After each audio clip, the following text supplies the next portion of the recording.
Good afternoon, everyone, and welcome to 01460 On The Go, the podcast for Littletonians by Littletonians. Today is June 26th, and I'm here, as usual, with Jim Duggan, our town administrator. Good afternoon, Jim. Good afternoon. And our very special guests this afternoon are Chief Matt Pinard from the Police Department. Good afternoon, Karen. And Officer Ilyas Abu. Good afternoon. And we've got lots to talk about today, but I thought maybe we could start with just an overview of the department. Can you tell me a little bit about how many folks are in police and dispatch? And Yeah, absolutely. Well, first of all, we have 24 sworn police officers, full-time. Right now we have 2 openings, so we're at 22. 8 full-time dispatch. Dispatch handles police, fire, EMS, light and water, and also highway. okay. And how much has the department grown in the past, let's say, 10 years? Or The past 7 years Okay. since I've been chief, we brought it from 19-person department up to 24.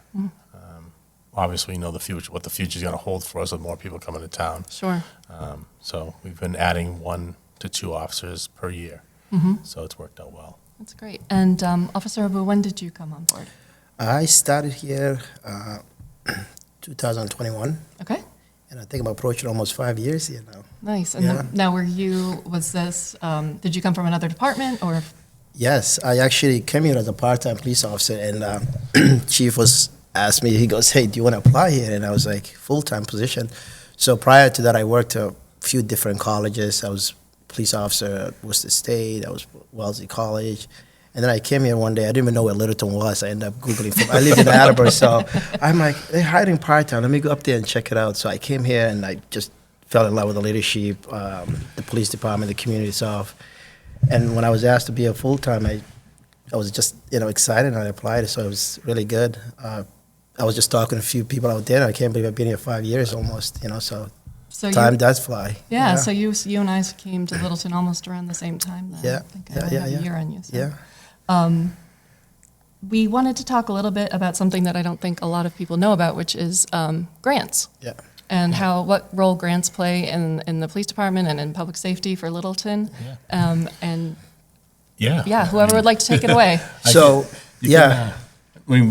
First of all, within the last 2 years, we've actually received almost $300,000 in grants towards the police department. Wow. And, not just products, but training.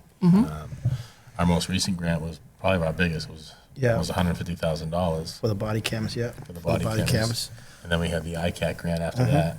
Yeah. Maybe we can talk a little bit about the ICAT grant. So I think a couple of years ago when the chief and came up to the deputy was like, hey, we're thinking about getting grants, and I had some grant training somewhere, and I was like, I kind of like the idea of researching stuff, so I'm like, hey, let me try with the body cam. So it started with the body cam. We got everybody now is currently occupied with the body cams, and then I applied for another one for the K9 grant. We got a brand new K9 truck paid for it.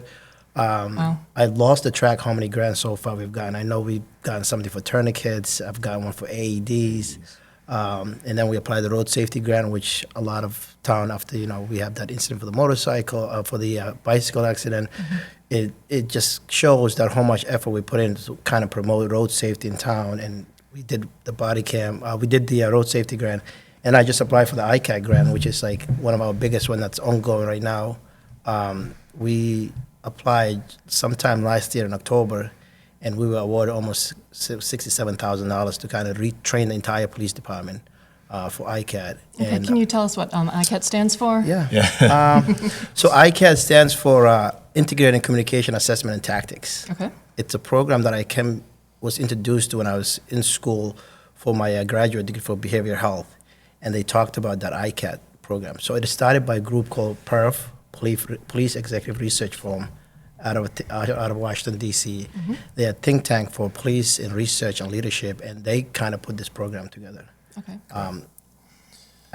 Basically, it gives the officers the tools and time to safely subdue or talk someone through a situation that's could be in crisis at that point in time.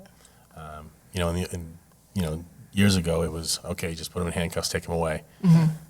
That's not conducive to our work these days. So the ICAT training, I think we're one in maybe eight or nine, Eight Massachusetts. eight yeah. Massachusetts towns that have their department fully trained in ICAT.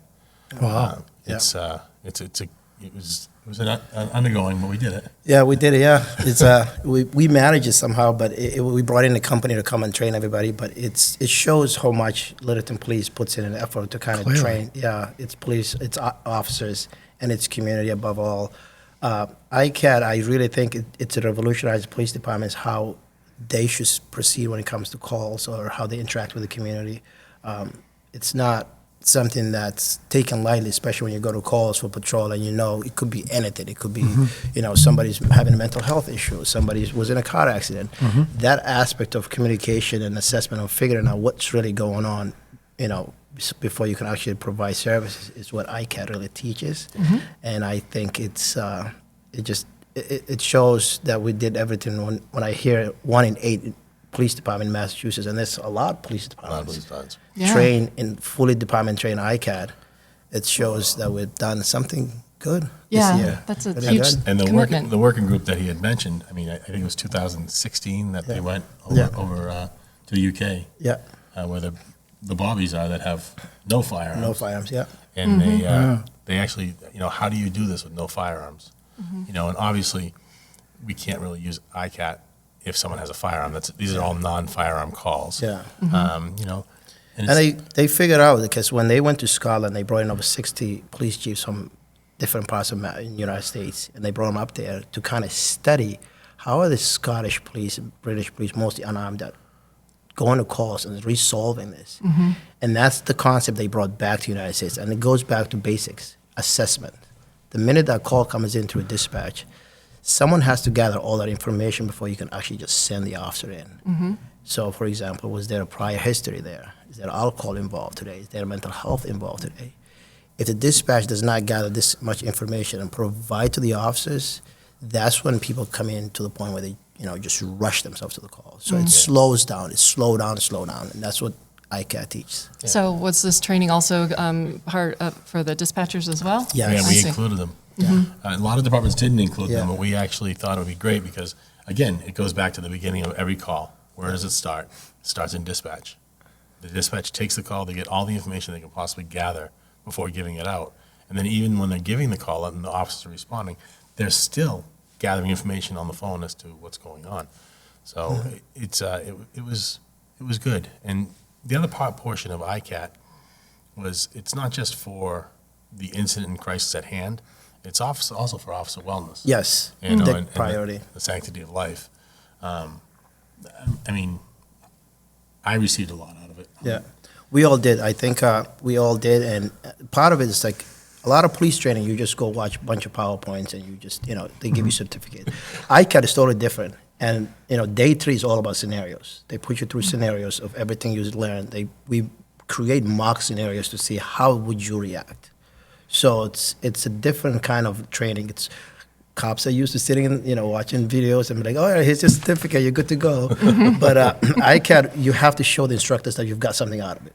That you have to show the instructors you actually are able to communicate, or your tactical communication has increased somewhat. How to speak to people. How to slow a situation yeah, down, how to react to the situation using your communication skills that you've learned.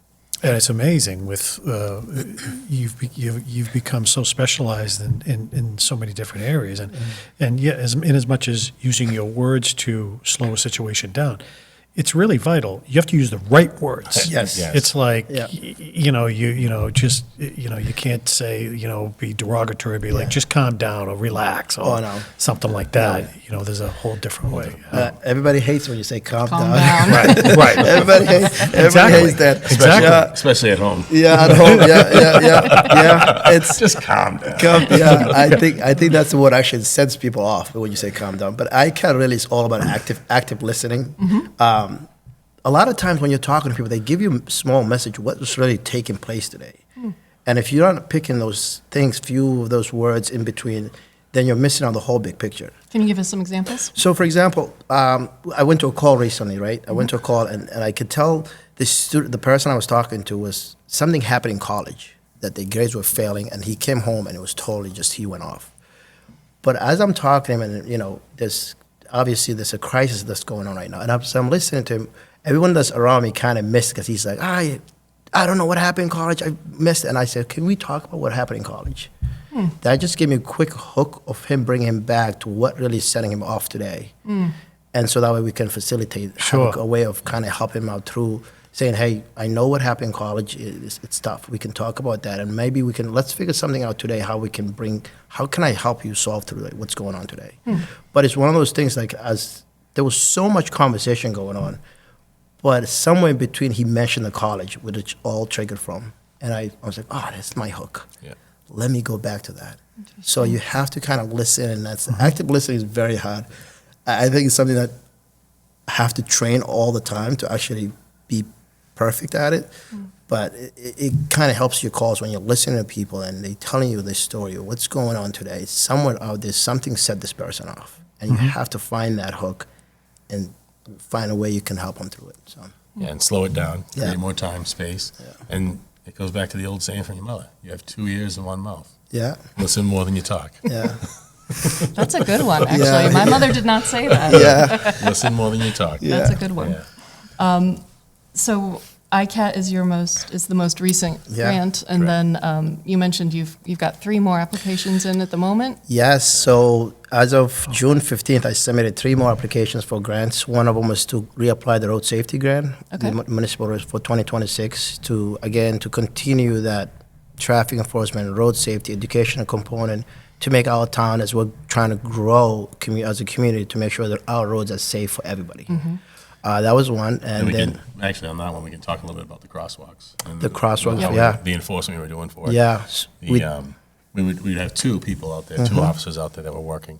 One was an actual decoy crosswalker, and the other one was the officer that was on each side that was doing, violations. And it wasn't necessarily writing violations. Part of the grant is educating the motoring public as well. So, it might be that morning where you're not paying attention. So let's talk to you. Hey, did you see that person in the crosswalk? No. Well, here's the reason why. Here's what you could be facing, a ticket, citation, suspension of your license if you don't pay it. There's some big fines that come behind this. Yes. And I think that's one of the big parts of the it's the education part. component, yeah. Because I remember when we applied and got approved, I actually created brochures for specifically pedestrian showing statistics of how many people get injured a day, how many people get injured nationally, locally. So as the officers were going to those traffic enforcements, we made sure we gave everybody a brochure saying, hey, look the brochure next time. This is the amount of people that get injured every day by vehicles or buses, train, whatever the situation is. So we made sure they get those brochures. I thought it was good that we applied again this year to get it for next year. We also we needed a motorcycle. So I put in for a new motorcycle to get it, because ours currently aging and it's got all kinds of mechanical issues, and I don't see it going. The chief doesn't see it going for another year. So I figured it's time to ask for help from the state, and I think we have a good shot at getting that. And then I also put in for Safer Outcome, which is a grant by the Justice Department provides, which is I applied under the impression of getting a VR system for our officers. So a VR system to train virtual reality training. Okay. So I want the officers to continue that ICAP perspective that we learned from. So what the VR system does is puts you in a room such as this and provides you scenarios. So we want to continue those scenario-based training to help the officers and just say not, 2025, we took a training and that's it, Right. So I want Done with, something, it's gone, a one-time deal. Keep the so I want something that we can have moving forward, and we can continue training monthly, annually. So I think that's the next level of policing in America is moving in that VR-based training to help officers de-escalation, communication, lethal scenarios, non-lethal scenarios. So it's something good that I think we're proud of Yeah. it, and I think we definitely have a good feeling that we're going to get And it. I mean, the last 2 years, we integrated kind of VR solutions Yeah. with firearms training, with the sheriff's department. Peter Katushin would bring his big mobile Yeah. firearms trailer in, and they run scenarios for us. And the scenarios were based on, shoot, don't shoot, mental health, de-escalation, verbiage, how are you going to handle the situation? Is it just someone that's in crisis, or is someone that's going to hurt you or hurt someone else? We need to stop the threat. Yeah.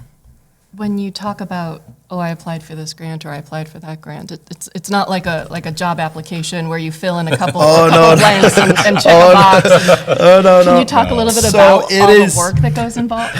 Oh my there? God, I don't know where to. Yeah, That's a great question, actually. Yeah, because this is great. It's a lot of time we spend consuming. hours. Of writing this stuff, and make sure you're writing something that's going to make sense. Which is why we have such a high success rate. Every grant that we apply, I've not yet got an email saying you are not qualified. So it's a lot of time consuming writing the right words, and As well as the proper verbiage that goes along with Yes. accounting and what we actually need. it goes all that. So when you're putting in, for example, like the ICAT training grant or the safe outcome for the VR, I had to go back and tell them that we've done ICAT training and we want something to continue training ourselves. So the keyword words really matter how you phrase this. And I also find it very intriguing, especially when I'm writing this stuff and I'm like, I can say this. I think this is gonna work. It's just finding the right words in. It's a lot of work. Not only that, but once you get approved for the grant, but also goes back to managing the stuff. So it's just not just a one-time shot. It's going back to reporting, because you have to report once a month. You have to report back to the state and tell them what you've done so far. And it's keeping up with, make sure everything's accounted for. Not so that way you don't get audited. Yeah, every dollar, every Yeah, hour every dollar really counts, has to be accounted Kim for, really right? loves it. Yeah. Yeah. Is that the fun part? Yeah. Well, that is the tough part. I think the fun part is writing and then submitting and then saying, "Oh, yeah, it's done." But it's No, the fun part is when you get the email back saying, you've been awarded $150,000. yeah. And I called him. I'm like, "Can you believe this? We got it again." We got it. Yeah, we got it again. Yeah. So some of these are state grants, some of them are federal grants. Yes. But where do you find out about them? So most of them come from a master's office. Don't tell anybody. It's your own secret recipe that nobody else could possibly replicate. Well, right? they're posted they posted a state website. It's the Master's Office of Grant and Research. Okay. That's where they're posted, and you have to go up there annually and just make sure to see what's posted, what's the current grants. There's some that come up. I'm like, I don't think we're not qualified, or we don't need it. But there's a lot out there. It's just making sure you're going to this website and staying up to date, because I get emails constantly when something comes up. So for example, this month, the Justice Department is giving out almost 30 different grants, and it's all for police department training, gun safety grants, anything community policing, mental health, officer wellness. They have everything out there, but at the same time, we don't want to take too much onto us, and with trying to make sure I balance work life and juggle 30 different grants. Yeah. So it's a lot of work, but it's out there. Some of those websites have those grants listed. You mentioned road safety is one of the three that's in the hopper, and what are the other two? The VR one, Okay. and then the motorcycle. And the motorcycle. And so for the motorcycle, so what does that? Do they just hand you a motorcycle? Are you? No. So again, it goes back to that. How do we phrase the words for the asking the motorcycle? The last thing you want to send state an email or grant saying, "Oh, Littleton Police needs a motorcycle." It doesn't work like that. Really want this motorcycle. Exactly. Extra really on there might work. Yeah. So we had to explain to the state what our motorcycle does. Traffic enforcement, NEMLA locations, call-outs that we go on, the parade escorts we do, all of the stuff that actually rolls out with anything to do with traffic and safety. Yeah. And this grant would cover the majority of the cost of the new equipment? Yes. Wow. Fully outfitted, everything stem to stern, almost $30,000 when it comes down to it. And for us to apply for a capital request this year for $30,000 on top of the two cruises we're looking for, we know how tight everything is right now. So we decided to hold off, and then Alias came to me and said, I think we can do this. What do you think? And we got the numbers together, and I said, it's worth a shot. Yeah. So we'll see if we get it. Yeah, I think we will. Keep our fingers crossed. Yeah, stay tuned. I am very confident I think we're going to get it, because it's the same thing that we use for the K-9 grant. Okay. It's the same company, that same organization that's providing the grant. So if they approve the police fully outfitted police K-9, I can't see why they can't outfit a motorcycle, which is less cheaper than what the truck was. Yeah. Makes sense to me. And less expensive. Yeah. So Anything else you'd like to talk about in terms of grants and what you've done so far and what you're looking to do in the future? I think, one of the big things that I'd like to get out there, and Jim, this goes to you, a lot of hard work that's been done on the RFBs. Those rapid flashing beacons. Yes. I mean, we finally got word yesterday that it's going to come to hopefully before school starts. Yep. I mean, and if you looked out there today, all 3 locations that we have clearly marked on the state road have all been marked out. So I think we'll see a lot more action within the next month before not, and I think they'll be in place before the school starts. That coupled with the enforcement of the traffic grants is going to be huge for our town and our community, and it's keeping our entire community safe. Right. Yep. Yep. And so those 3 locations are at Pondside, Yep, right? Pondside, And then over by Castle in the Trees. Castle in the Trees, and then at Baldwin Hill. Baldwin Hill. Right. And then the town actually is putting their own up as well. I'm sure you're aware, on Goldsmith Street in that area. Over by Shaker Lane. I think we'll probably see almost a half dozen of the different RFBs in town within, by September 1st probably. Yeah.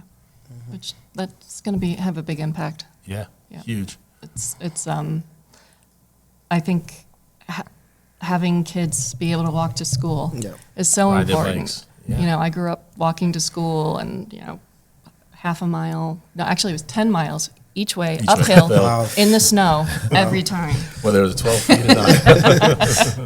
But it's it really creates community. Yeah, it does. And folks know to look out for each other, and the more that we can make that normalized and safe, the more parents I think are going to feel safe letting their kids go, and it's Absolutely. it's a snowballing effect. So it's really exciting, and I appreciate all the effort that everyone's put into getting those over the finish line. So that was really It's exciting. really worked out well. Yeah. So will you come back in a little while and tell us how how the motorcycle and the VR and the road safety grants turned Absolutely. out? Great. Absolutely. I'll bring my chief. Yeah. No, I'm very optimistic about the future for Littleton Police and Littleton community as a general, because since I've been here 5 years, I've seen a lot of changes in this community and in the department, and There's been a lot of change. yeah, so Lots of forward change thinking. is good. That's Yeah, what I've seen. change is good. Yeah. I don't know, Madam Chairwoman, I think we're interviewing our ATA right now. Is it Sorry, open? Chief. This might be an arm wrestling match. Okay. No, Alias is loyal to me.